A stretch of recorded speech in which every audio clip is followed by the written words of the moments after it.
नमस्कार, आवाज समाचार में आप सभी का स्वागत है। मैं हूं सीमा। खबरों की शुरुआत करते हैं और सबसे पहले नजर डाल लेते हैं हेडलाइंस पर। G7 में नहीं शामिल होंगे प्रधानमंत्री मोदी। विपक्ष ने उठाए विदेश नीति पर गंभीर सवाल। अडानी पर ईरान से एलपीजी डील का आरोप। कांग्रेस ने पीएम मोदी पर बोला तीखा हमला। पीएम मोदी ने दिल्ली आवास पर लगाया सिंदूर का पौधा। वीरांगना माताओं को दिया धन्यवाद। ईद से पहले लाउडस्पीकर विवाद पर बोले अबू आसिम आजमी। कार्रवाई पर रोक लगाए मुंबई पुलिस। और क्या ठाकरे आए साथ तो बदल जाएगी महाराष्ट्र की सियासत। अब खबरें विस्तार से। G7 सम्मेलन में प्रधानमंत्री नरेंद्र मोदी को आमंत्रण नहीं मिलने को लेकर विपक्ष ने बड़ा हमला बोला है। शिवसेना सांसद और उद्धव दल के नेता संजय राउत ने इसे भारत का नहीं बल्कि सीधे सीधे मोदी जी का व्यक्तिगत बहिष्कार करार दिया है। संजय राउत का कहना है कि G7 में शामिल देशों ने मिलकर मोदी को न बुलाने का फैसला लिया और ये भारत के नहीं बल्कि मोदी के खिलाफ एक संकेत है। राउत ने मोदी सरकार की विदेश नीति को नाकाम बताया और विदेश मंत्री की चुप्पी पर भी सवाल खड़े किए। राउत ने आगे ये भी कहा कि अमेरिका में ट्रंप के शपथ ग्रहण में भी मोदी जी को नहीं बुलाया गया था और अब एक बार फिर मोदी जी का अंतर्राष्ट्रीय मंचों से बहिष्कार किया गया है। ये भारत की वैश्विक साख और प्रधानमंत्री की स्वीकार्यता पर बड़ा सवाल खड़ा करता है। राउत ने यहां तक कहा कि जहां हमारे प्रतिनिधिमंडल जाते हैं वहां समर्थन नहीं मिलता, जबकि पाकिस्तान को आर्थिक मदद और कर्ज मिल रहा है। उन्होंने पूछा, क्या ये भारत को नीचा दिखाने का प्रयास है? राउत ने मोदी से भी जवाब मांगा। अगर मोदी दुनिया के सबसे ताकतवर नेता हैं, तो फिर पाकिस्तान को मजबूत करने की कोशिश क्यों हो रही है और प्रधानमंत्री देश को अब तक इस पर कोई स्पष्टीकरण क्यों नहीं दे रहे? G7 की बैठक से अलग पाकिस्तान के पीछे खड़ी होती आर्थिक ताकत पर राउत ने चिंता जताई और इसे भारत के लिए गंभीर चेतावनी भी बताया। हमारी जानकारी है ये सभी ने मिलकर तय किया कि मोदी जी को नहीं बुलाना है। भारत देश के साथ उनकी कोई दुश्मनी नहीं है या गिले शिकवे नहीं है। नरेंद्र मोदी को नहीं बुलाना है। ये देश के लिए बहुत ही अपमानास्पद है कि इतने बड़े देश के प्रधानमंत्री को नहीं बुलाया जा रहा है और हमारे विदेश मंत्री के उसके ऊपर कोई टिप्पणी तक नहीं है। ट्रंप के शपथ ग्रहण समारोह में भी नहीं बुलाया, आपको मालूम होगा। अब विदेश से बड़े बड़े देश और बड़े बड़े सम्मेलन हिंदुस्तान के ऊपर बहिष्कार कर रहे हैं। ये हमारे विदेश नीति का और मोदी जी का फेल्योर है, विश्वगुरु का फेल्योर है। क्या एक कारोबारी के लिए पूरे देश का भविष्य खतरे में डाला जा सकता है? ये सवाल हम नहीं कर रहे बल्कि कांग्रेस पार्टी ने उठाया है। कांग्रेस ने सीधे प्रधानमंत्री नरेंद्र मोदी पर हमला बोला है। मामला गंभीर है। कांग्रेस प्रवक्ता डॉक्टर अजय कुमार का कहना है कि अमेरिका ने अडानी ग्रुप पर आरोप लगाया है कि वो ईरान से एलपीजी आयात कर रहा है, जो अंतर्राष्ट्रीय प्रतिबंधों के दायरे में आता है। डॉक्टर अजय कुमार का दावा है कि एक व्यक्ति को बचाने के लिए मोदी सरकार भारत की वैश्विक छवि को दांव पर लगा रही है। उन्होंने कहा कि अगर अमेरिका और यूरोपियन यूनियन ने भारत पर आर्थिक प्रतिबंध लगाए तो देश में कंपनियों पर ताले लग सकते हैं, नौकरियां चली जाएंगी। लेकिन किसी भी मुख्य धारा मीडिया में इस गंभीर विषय पर कोई चर्चा नहीं हो रही। लेटेस्ट क्या है? America is saying that the Adani group is importing LPG from Iran. You know what will happen to India if the government of India issues sanctions against the country? Russia का क्या हो रहा है सैंक्शन के चलते? You have put India in the place as Russia. आप बताओ यार, एक आदमी को बचाने के लिए आपने पूरे देश को LPG import, American have given a statement. अगर ये सही है LPG import and if India is sanction by the American and the European Union, पूरे जो है टीसीएस वीसीएस सब बंद हो जाएंगे। But no report in the newspaper again sir. Why? Isn't the future of this country important? Or this one man has to be protected under any condition? Unless you all lose your job, जब तक ये देश के सभी company कारखाने बंद नहीं होंगे तब तक शांति नहीं मिलेगी क्या? You tell me, if India gets sanctioned like Russia, will this country survive? Mundra port import LPG from Iran. This is what the Americans are saying. प्रधानमंत्री नरेंद्र मोदी ने अपने दिल्ली आवास पर आज सिंदूर का पौधा लगाया। इस पौधे को लेकर उन्होंने एक सोशल मीडिया पर पोस्ट भी किया। उन्होंने कहा कि विश्व पर्यावरण दिवस पर आज उन्हें पौधे को नई दिल्ली के प्रधानमंत्री आवास में लगाने का सौभाग्य मिला है। प्रधानमंत्री ने कहा कि वे अपने आवास पर ये सिंदूर लगाएंगे। आज विश्व पर्यावरण दिवस पर उन्होंने 7 लोक कल्याण मार्ग स्थित अपने आवास पर सिंदूर का पौधा लगाया। पीएम मोदी ने अपने पोस्ट में कच्छ की वीरांगनाओं, माताओं, बहनों के प्रति आभार व्यक्त किया। पीएम मोदी का ये कदम पर्यावरण संरक्षण के प्रति उनकी प्रतिबद्धता को दर्शाता है।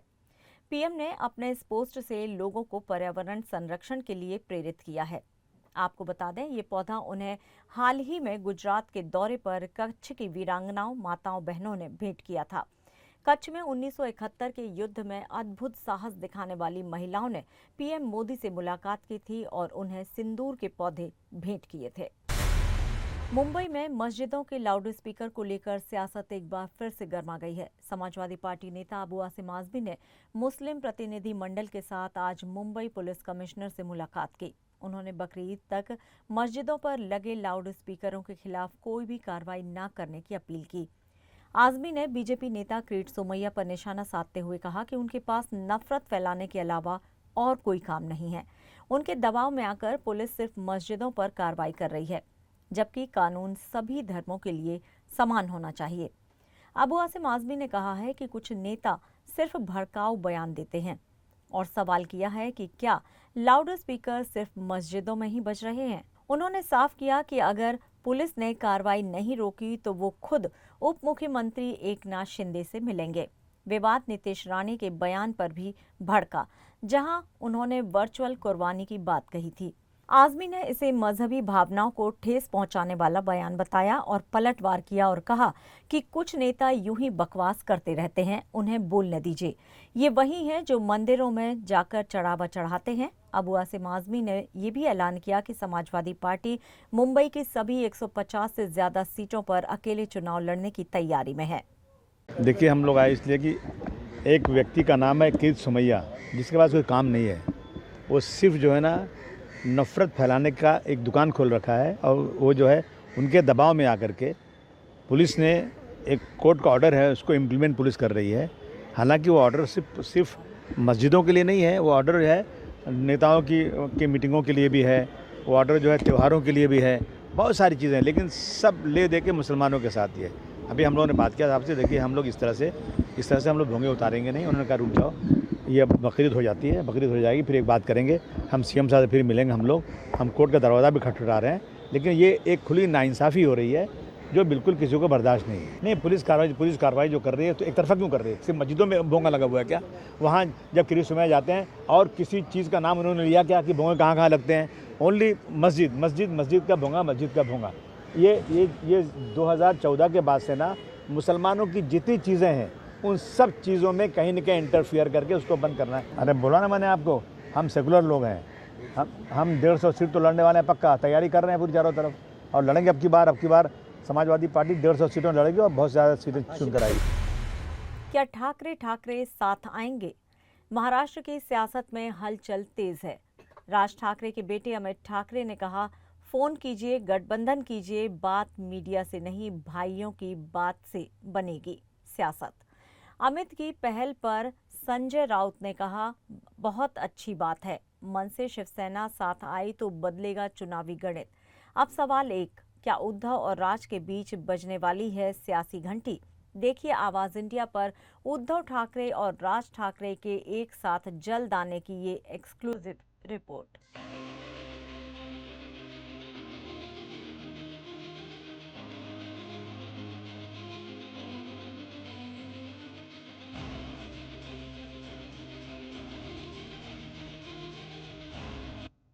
महाराष्ट्र की सियासत एक नए मोड़ पर खड़ी है। अगर उद्धव ठाकरे और राज ठाकरे एक साथ आते हैं तो मराठी राजनीति की तस्वीर ही बदल सकती है।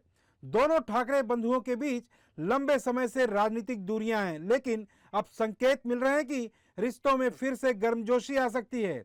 राजनीतिक जानकारों की माने तो अगर शिवसेना उद्धव दल और मनसे एक साथ आते हैं तो ये गठबंधन मराठी वोट बैंक को फिर से एकजुट कर सकता है। आगामी स्थानीय चुनाव में इसका बड़ा असर हो सकता है, खासकर मुंबई, ठाणे और पुणे जैसे शहरों में। इसलिए राजनीतिक गलियारों में अब सवाल उठने लगे हैं, क्या अब ठाकरे परिवार में राजनीतिक एकता की नई शुरुआत होगी? मुंबई महापालिका का चुनाव सितंबर या अक्टूबर में होने की संभावना है, जहां एक तरफ भारतीय जनता पार्टी और एकनाथ शिंदे की शिवसेना दोनों गठबंधन करके ये चुनाव लड़ने की फिराक में है। दूसरी तरफ उद्धव ठाकरे और राज ठाकरे की शिवसेना और मनसे एक साथ आने की चर्चा शुरू है। यही संभावना है कि दोनों ठाकरे बंधु एक साथ आ जाएंगे तो ये बीजेपी और एकनाथ शिंदे की शिवसेना को चैलेंज खड़ा कर सकते हैं। हालांकि मनसे और शिवसेना साथ आएंगे कि नहीं, अभी तक इसके ऊपर सिर्फ संभावना चल रही है, सिर्फ चर्चा चल रही है। हो सकता है कि दोनों भाई एक साथ आ जाए। ऐसा होता है तो बीजेपी और शिंदे के लिए ये बड़ी चुनौती हो सकती है। मुंबई में देखा जाए तो कांग्रेस और अजित पवार की एनसीपी का वैसे कोई ज़्यादा एक्सप्रेजेंस नहीं है।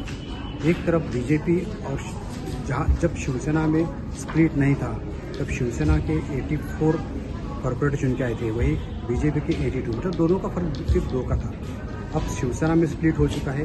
एकनाथ शिंदे की शिवसेना अलग है, उद्धव की शिवसेना अलग है। उद्धव की शिवसेना के साथ अभी 44 कॉर्पोरेटर्स है, 55 कॉर्पोरेटर्स है, जबकि 44 कॉर्पोरेटर्स शिंदे सेना के साथ है। राज ठाकरे के बेटे और मनसे नेता अमित ठाकरे के एक बयान ने इन अटकलों को और हवा दे दी है।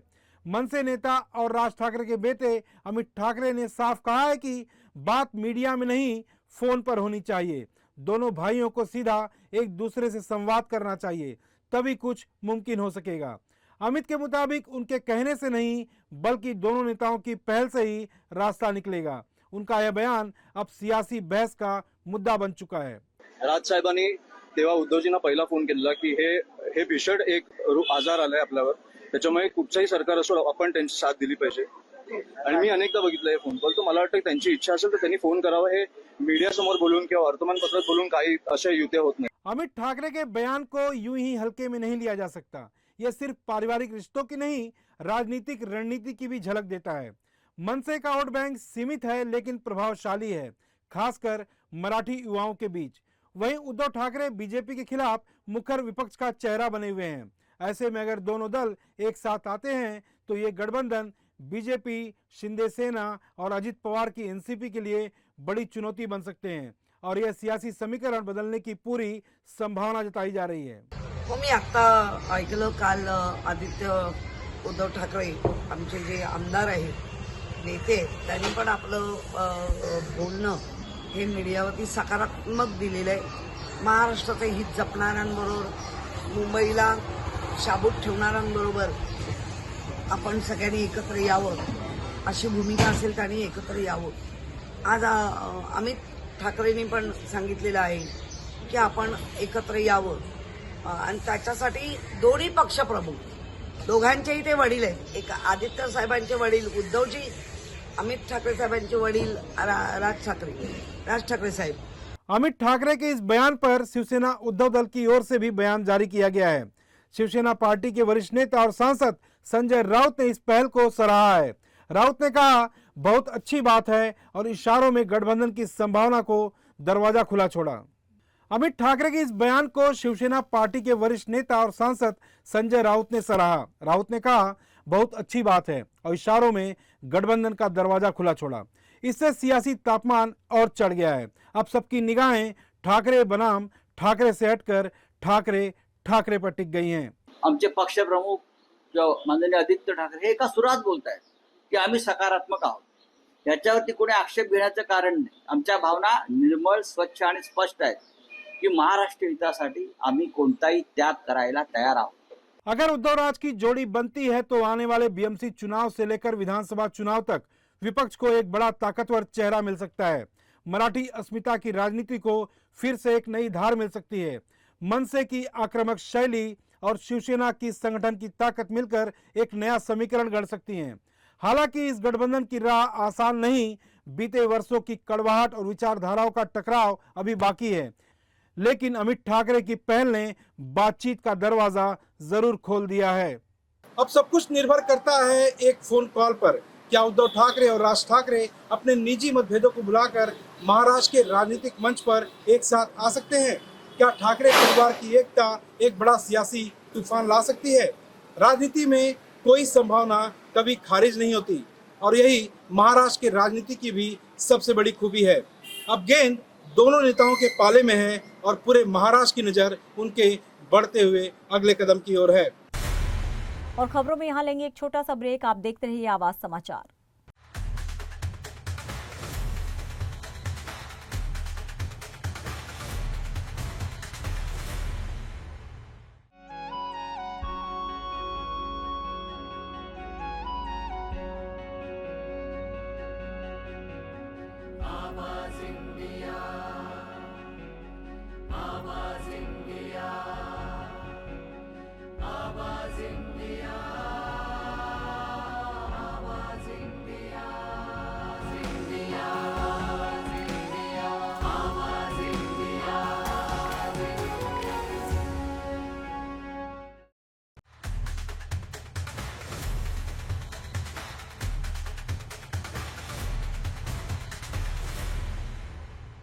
ब्रेक के बाद एक बार फिर से आप सभी का स्वागत है। बढ़ते हैं अपनी अगली खबर की ओर।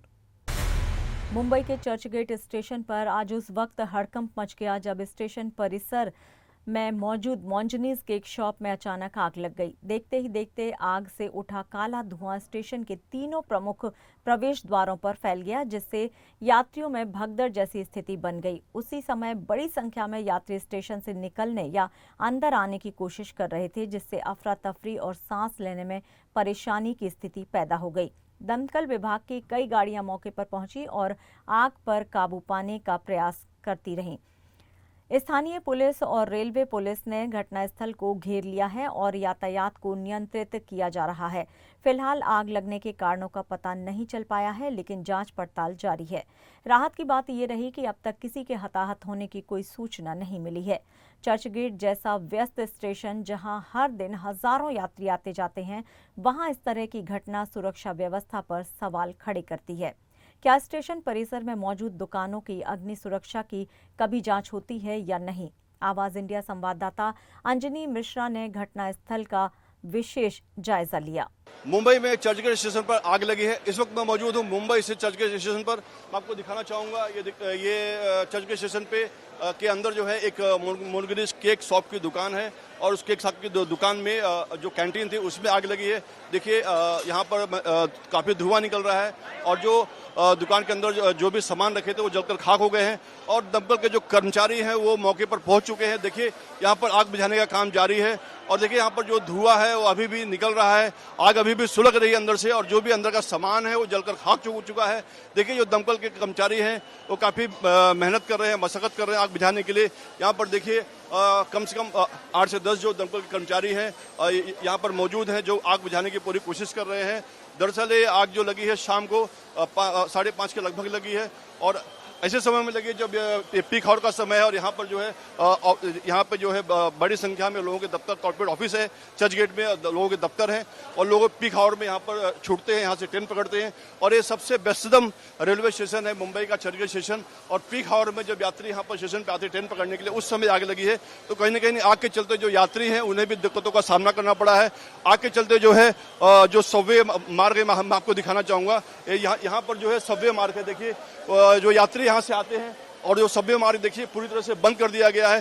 कहने के जो यात्री हैं उन्हें भी दिक्कतों का सामना करना पड़ रहा है। देखिए सबवे मार्ग पूरी तरह से बंद कर दिया गया, किसी भी यात्री को वहां से आने नहीं दिया जा रहा है। और यहाँ पे भी देखिए जो एंट्री है यहाँ से भी लोग आते हैं, यहाँ पे भी बंद कर दिया गया है पूरी तरह से और लोगों को रोका जा रहा है यहाँ आने के लिए। और यहाँ पे देखिए स्टेशन पे पूरा जो है पानी पसरा हुआ। यहाँ पर जो दमकल के कर्मचारी हैं वो आग बुझाने का काम कर रहे हैं और यहाँ पर जो है पानी का छिड़काव हो रहा है। यहाँ पर जो है आग के जरिए आग को बुझाने की कोशिश हो रही है। और देखिए यहाँ पर भी जो स्टेशन के जो परिसर है यहाँ पर भी पूरी तरह से पानी फैला हुआ है और देखिए यहाँ पर जो है अफरा तफरी का माहौल फिलहाल अभी स्टेशन पर है और यात्रियों को काफी दिक्कतों का सामना करना पड़ रहा है।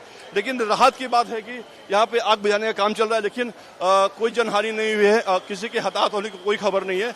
और जो मॉन्जनीज केक शॉप की दुकान है उसमें आग लगी, उसमें जो बगल की जो दुकान है उसका असर उस पर भी हुआ है और कहीं न कहीं उस दुकान में भी जो है आग का कोई असर हुआ है। उस दुकान को भी खाली कराया गया लोगों से। और यहाँ पे देखिए जो है अभी भी जो दमकल के कर्मचारी लगे हुए हैं और धुआं अभी भी निकल रहा है, आग अभी भी सुलग रही है। फिलहाल आग पर काबू पा लिया गया वैसे देखा जाए तो, लेकिन अभी भी कूलिंग ऑपरेशन जारी है और यहाँ पे धुआं निकल रहा है। प्रथम दृष्टया बताया जा रहा है कि आग जो है शॉर्ट सर्किट की वजह से लगी है, लेकिन अभी जांच के पता चल पाएगा कि आग किस वजह से लगी थी। लेकिन प्रथम दृष्टया जो जानकारी मिल रही है उसके अनुसार आग जो है शॉर्ट सर्किट की वजह से लगी है। और देखिए यहाँ पर जो है जो दमकल के कर्मचारी है यहाँ पर मौजूद है। देखिए यहाँ पर जो दमकल के कर्मचारी है यहाँ पर जो है हाथ में जो है पानी की पाइप लेकर आग बुझाने का काम कर रहे हैं। और जो बगल की जो दुकान है, शॉप है, वहाँ पे भी आग बुझाने का काम जारी है। तो कहीं न कहीं जो है राहत की बात रही कि कोई जीवित हानि नहीं हुई, कोई जनहानि नहीं हुई और आग पर काबू पा लिया गया। फिलहाल यहाँ पर दमकल के कर्मचारियों की ओर से जो है कूलिंग ऑपरेशन जारी है। तो कहीं न कहीं पीक आवर में ऐसा मामला होना और वो भी चर्चगेट स्टेशन की दुकान में जो है ऐसा मामला होना कहीं न कहीं ये चिंता का सबब है और रेलवे विभाग के लिए भी चिंता का सबब है। अगर ये आग समय पे काबू नहीं पाया था आग के ऊपर और अगर ये आग बढ़ती तो कहीं न कहीं रेलवे स्टेशन पर पीक आवर के समय में जब यात्री आते हैं तो कोई बहुत बड़ा हादसा हो सकता था। लेकिन फिलहाल राहत की बात है कि आग पे काबू पाया गया है, वो जीवित हानि नहीं हुई और यहाँ पे अभी भी जो है कूलिंग ऑपरेशन जारी है। कैमरामैन संतोष डिसले के साथ अंजनी कुमार मिश्रा, आवाज इंडिया, मुंबई। समृद्धि हाईवे के अंतिम चरण के उद्घाटन के साथ ही महाराष्ट्र में विकास की एक और नई लकीर खिंच गई है। मुख्यमंत्री देवेंद्र फडणवीस और दोनों उप मुख्यमंत्रियों ने इस खास मौके पर उद्घाटन किया।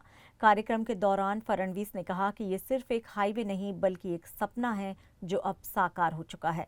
ये हाईवे महाराष्ट्र के 24 जिलों को आपस में जोड़ता है और इसे JNPT से जोड़ा गया है। साथ ही जल्द ही मधुबन पोर्ट से भी इसका सीधा संपर्क स्थापित होगा। हाईवे में 7 बड़ी सुरंगें बनाई गई हैं और इसकी चौड़ाई 8 किलोमीटर तक है, जो देश की सबसे बड़ी सुरंगों में से एक है। हाईवे के बीचों बीच स्मार्ट फायर सेफ्टी सिस्टम भी लगाया गया है, जो तापमान 60 डिग्री के पार जाने पर अपने आप बारिश शुरू कर देता है और 30 डिग्री के बाद बंद हो जाता है। मुख्यमंत्री ने बताया कि इस प्रोजेक्ट को लेकर कई नेताओं ने विरोध किया था, लेकिन आज वही प्रोजेक्ट गर्व का कारण बन गया है। ये काम महायुति सरकार के कार्यकाल में पूरा हुआ है और इससे पूरे राज्य को फायदा मिलेगा। बाला साहब ठाकरे समृद्धि महामार्ग का उद्घाटन हमने यहां पर किया है। इसके फर्स्ट फेज का उद्घाटन प्रधानमंत्री जी ने किया था। सेकंड फेज का उद्घाटन हमारे मुख्यमंत्री एकनाथ शिंदे जी के नेतृत्व में हमने किया था। थर्ड फेज का उद्घाटन हमारे दादाजी ने किया था और आज इसके अंतिम फेज का उद्घाटन किया है। 701 किलोमीटर का ये समृद्धि महामार्ग अब लोगों के लिए हम लोग उसको लोकार्पित कर रहे हैं और एक प्रकार से इंजीनियरिंग मार्वल के रूप में इसको तैयार किया है। जिस टनल में अभी हम लोग सब बैठे हैं, ये देश का सबसे चौड़ा टनल है और 8 किलोमीटर का ट्विन टनल है। मैं आज इस मौके पर हमारे MSRDC विभाग के सभी अधिकारियों का बहुत बहुत अभिनंदन करता हूं। PWD विभाग के लोगों का अभिनंदन करता हूं।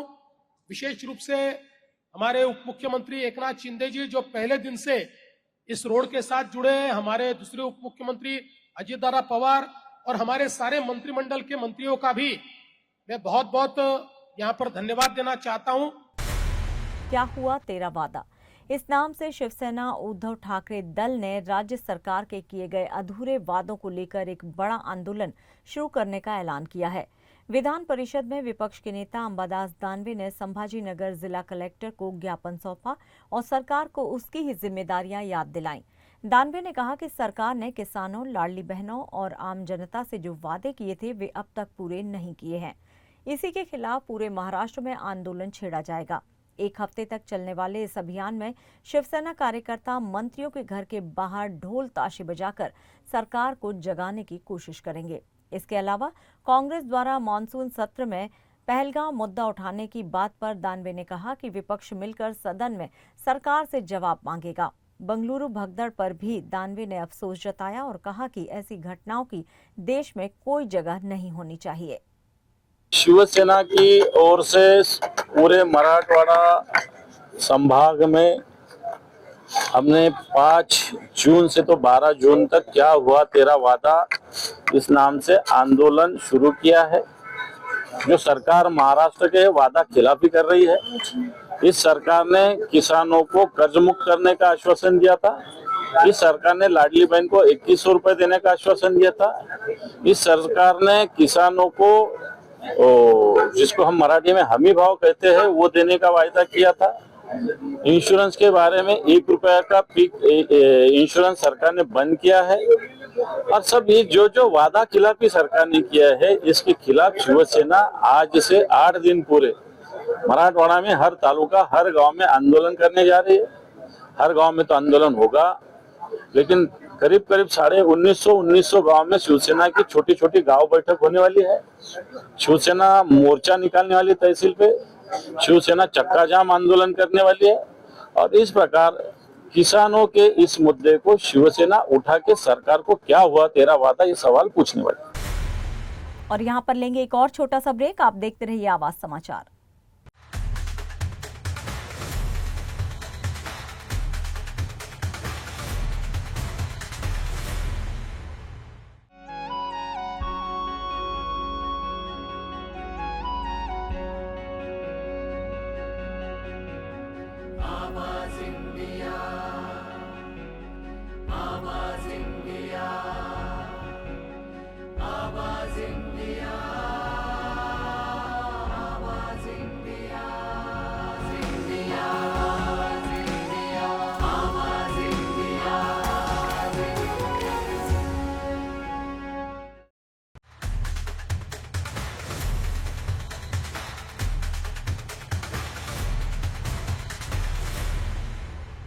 ब्रेक के बाद एक बार फिर से आप सभी का स्वागत है। बढ़ते हैं अपनी अगली खबर की ओर। एक्ट्रेस हिना खान ने अपने लंबे समय से बॉयफ्रेंड रहे रॉकी जायसवाल से शादी कर ली है। उन्होंने इसकी जानकारी सोशल मीडिया पर दी। हिना खान ने अपने और रॉकी जायसवाल की तस्वीरें सोशल मीडिया पर शेयर की हैं। उन्होंने रजिस्टर मैरिज की है। शादी के लिए उन्होंने जो साड़ी पहनी है उसमें रॉकी हिना लिखा है। हिना खान ने अपनी शादी की तस्वीरों को शेयर करते हुए एक भावुक पोस्ट लिखा। उन्होंने लिखा कि 2 अलग अलग दुनिया से हमने प्यार का एक ब्रह्मांड बनाया। हमारे मतभेद मिट गए, हमारे दिल एक हो गए, जिससे एक ऐसा संबंध बना जो जिंदगी भर रहेगा। वहीं सेलेब्स हिना खान को बधाई दे रहे हैं। सोहा अली खान ने लिखा मुबारक हो। मलाइका अरोरा ने लिखा बहुत खूबसूरत। आपको बता दें रॉकी जायसवाल एक जाने माने टेलीविजन निर्माता और कारोबारी हैं। उन्होंने कई टीवी शो में पर्दे के पीछे अपने काम के लिए नाम कमाया है। डायरेक्टर अनुराग बासु अपनी अपकमिंग फिल्म मेट्रो इन दिनों के प्रमोशन में व्यस्त हैं। ये फिल्म 4 जुलाई को रिलीज के लिए तैयार है। फिल्म बड़े शहरों में रह रहे लोगों की जिंदगी और प्यार की कहानी बताती है। ये फिल्म 18 साल पहले आई film Life in a Metro का सीक्वल है, जिसका खुमार आज तक लोगों के जहन से नहीं उतरा है। लाइफ इन अ मेट्रो में मुंबई जैसे महानगरों में रह रहे लोगों की जिंदगी की कहानी बताई गई और उनकी लव लाइफ को एक्सप्लोर करती थी। फिल्म ने बॉक्स ऑफिस पर अच्छी कमाई की थी और इसके गाने भी सुपरहिट रहे थे। अब 18 साल बाद अनुराग बासु इस फिल्म का सीक्वल मेट्रो इन दिनों लेकर आ रहे हैं। इस फिल्म में पंकज त्रिपाठी, अनुपम खेर, अली फजल, सारा अली खान, आदित्य रॉय कपूर, कोंकणा सेन शर्मा और फातिमा सना शेख अहम किरदारों में दिखेंगे। फिल्म का ट्रेलर भी रिलीज हो गया है, जिसमें सारा अली खान के किरदार की काफी तारीफ हो रही है। माना जा रहा है कि सारा को इस किरदार से काफी वाहवाही मिलने वाली है। फिल्म की कहानी प्यार की कसक और जिंदगी की सच्चाई को दिखाती है। अब वास्तव में क्या होता है ये तो रिलीज के बाद ही वक्त बताएगा। और फिलहाल आवाज समाचार में इतना ही। आप देखते रहिए आवाज इंडिया। नमस्कार।